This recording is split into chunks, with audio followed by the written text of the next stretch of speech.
فخ بيقع فيه اكتر من 80% من اللاعبين باحصائيات تشيس.com. الفخ ده هتقدر تعمله لو انت ابتديت بالاي 4 والخصم بتاعك رد عليك اي 5، فانت هتنط بالحصان طالب البيدق ده اللي موجود في الاي 5، فهو هيدافع عنه بالحصان بتاعه في السي 6. الشكل ده مشهور جدا. فهلعب البيشوب بتاعي في السي 4، وهنا طلعت انتشرت بالحصان وانتشرت بالفيل وجاهز للتبييت النقله الجايه.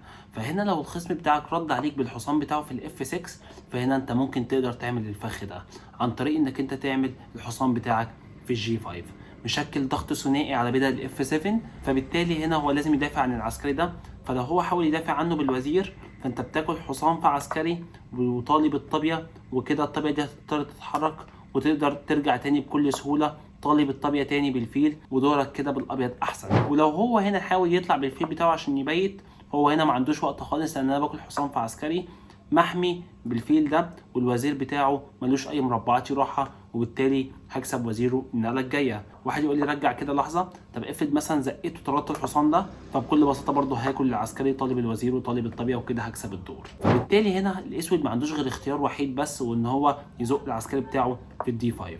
فساعتها انا هاكل بيدق في بيدق وطالب الحصان بتاع الاسود ده، فهو طبعا هياكلني بالحصان. فاول لما يجي ياكلني بالحصان، هنا عندي فكره قويه جدا، وان انا هضحي الحصان بتاعي في البدأ ده. ايه الفكره بتاعت ان انا اضحي الحصان بتاعي في البدأ ده؟ الفكره بتاعتها ان هو لما يجي ياكلني بالملك، هلعب الوزير بتاعي في الاف 3 عامل كش للملك وعامل ضغط ثنائي على الحصان اللي موجود في الدي 5. فبالتالي هنا لو هو مشي بالملك بتاعه مثلا هنا، يخسر في كش مات في نقلتين اجباريه عن طريق ان اكل فيل في حصان اجباري ياكلني بالوزير، لان هو ما عندوش اي حل تاني، وساعتها هاكل وزيره بكش مات. ولو هو مشي مثلا في اي مربع زي ده، فساعتها انا باكل الحصان ده وانا كده متفوق ببيدق، والملك الاسود ده مش هيبيت، وبالتالي الابيض كده متفوق.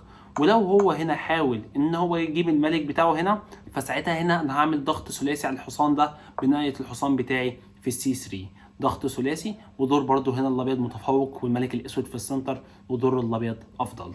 نرجع كده، افضل نقله بعد بدأ في الشكل ده ان هو يلعب الحصان بتاعه في الاي 5، وساعتها انت هتدي كش بالفيل بتاعك في البي 5.